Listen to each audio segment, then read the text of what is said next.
High বন্ধুরা,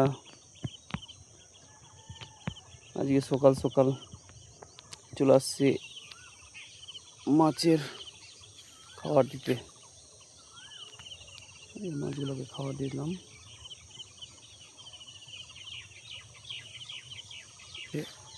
আমার বড় পুকুর, পুকুরটা একটু বড় আছে, ওদিক দিয়ে জল ঢুকছে, পাইপ লাগানো আছে।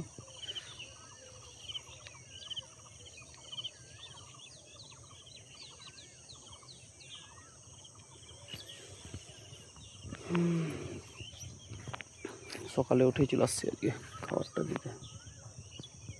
কদিন ধরে খাবার দিইনি, আজকে খাবার দিতে চলে আসছি।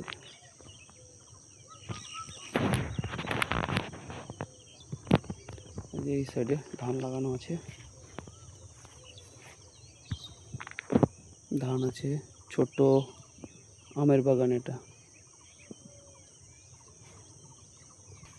হচ্ছে ছোট আমের বাগান। এই যে বড় আমের বাগানটা, এটা সব থেকে বড় আমের বাগান, অনেক বড় আছে আমের বাগানটা। ঠিক আছে, পরের ভিডিওতে দেখা হবে। বাই।